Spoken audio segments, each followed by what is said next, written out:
devices that we have on us. We don't want any loud noises going off to spook any of the birds. And of course, photography is welcome all over the center. But in this particular room, we just want to make sure we turn that flash off. Using flash photography, it'll bounce right off the glass. You'll get a lovely picture of yourself, and maybe have your favorite selfie. We're all here to get pictures of the birds. That I'm going to tell you guys about right here. You want this half of probably so we can release them back out into the wild. You may notice that one of these guys is not quite as bald as his counterparts. He's a 4-month-old juvenile bald eagle. He won't get that bright white-headed tail until he's about 4 or 5 years old. So he's got a long way to go, and until then, we'll keep that chocolatey brown color with those white speckles. These guys are going through this little physical therapy type time in our 20,000 cubic foot enclosure. Within this space, they will race back and forward, or they can take a 90-degree turn down at the end to work on full mobility. This place also has slats going along the enclosure, and of course one-way glass so we can see them, but they don't know it.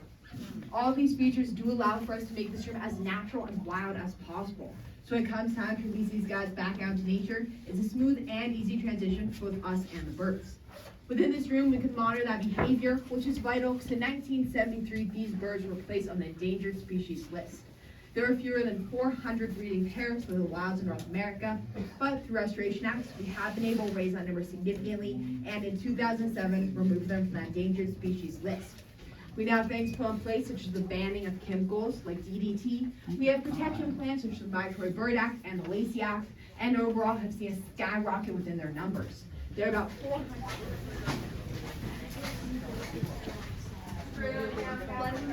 Okay, or the phone. Thank you.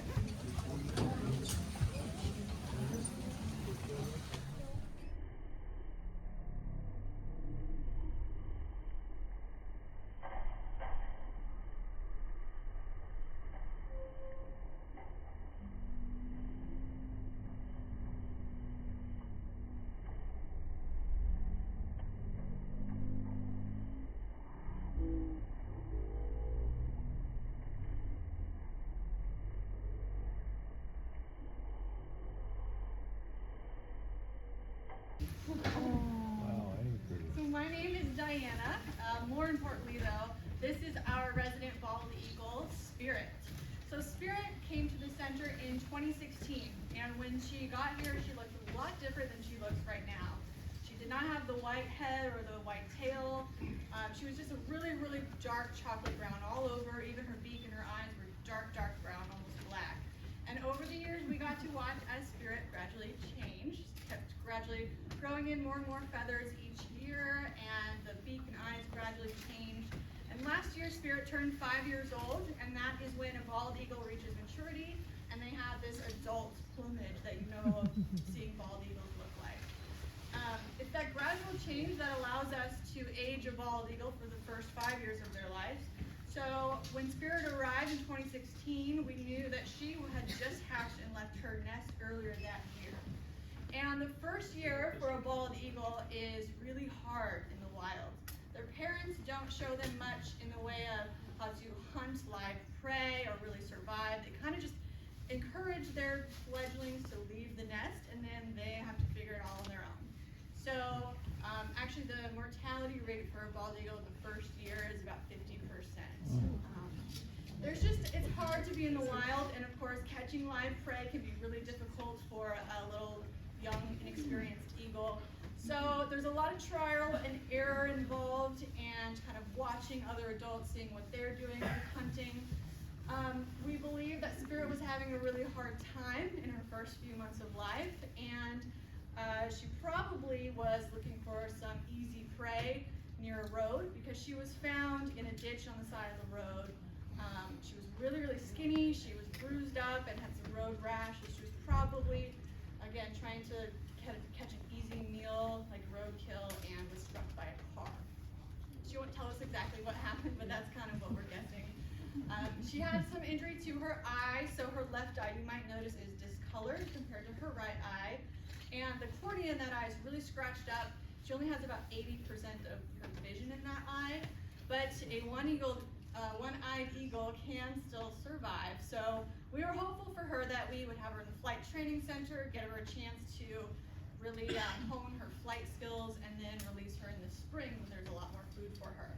But while she was in there, she was having kind of a hard time. Her behavior was telling us that maybe there was a little bit something else that was wrong with her. She can fly, but she kind of just flies in a circle. You might also notice that she has a little bit of a head tilt as well. So that's a sign to us that there's some neurological problems there. She also has a very delayed response to stimuli around her, which in the wild can make the difference between a meal and starving. So with her behaviors, we realized that she had more head trauma than we had hoped, and she would have a hard time surviving again in the wild, especially given that she was only a couple months old when her injury happened, and so she had no experience to go off of. But she was very young, so we decided to not release her, but also to see if we can train her to be a teacher here for us. So she actually went from a wild bald eagle to getting up on stage in front of a big crowd in about a year, which is kind of remarkable. It's not the most natural setting for an eagle by any means, but she was really well. Their time apart, totally solitary, and if their mate doesn't show up, they'll just go find a new one. Kind of like humans, I guess. So you never know. Well, since she's been here, then she will not never make it. Yes, so since she's here, she will never have, she's a single lady as long as she's here. Their part of their courtship ritual involves these really intense kind of flight displays with each other. And our eagles that are residents here can't fly, or they have a hard time flying, so they wouldn't be able to do that. So they're not really interested in mating with each other. We do have some eagles that will lay an egg, but it's not a fertile egg. It's kind of like chickens will lay infertile eggs. Does she sit in a spot by herself all the time? So she has her own enclosure. She sees other eagles, and we'll take some of our eagles down to the rivers together, and they can kind of be like normal eagles out there. But they're very solitary, so they really don't mind they kind of prefer to be alone. What type of meat are you feeding her? I am feeding her some fish eggs. She loves fish eggs, and I actually have some rat that I cut up in here. So they wouldn't normally be eating rat in the wild, but we have a lot of rat here for our owls and hawks, and we found that she's very motivated for a rat. So I actually have a special treat in here I want to feed her right now, because this is her 4th program today. She's had a busy day. Are you okay? Just a disclaimer, I'm about to feed her a rat tail, so yeah, if you get squeamish, you can look away.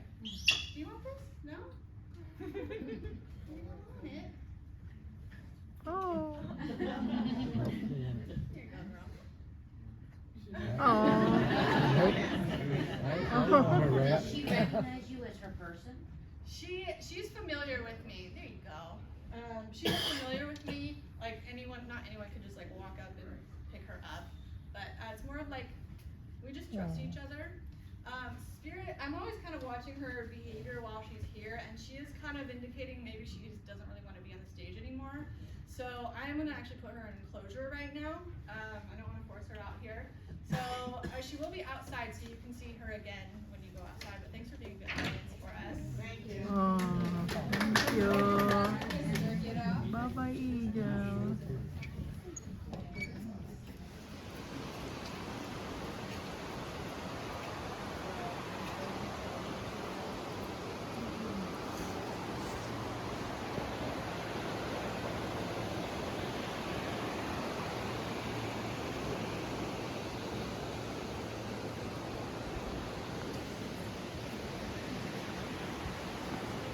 There you go, give me one right here, babe. Look, look. Seems Volta is the only one who wants to be out right now.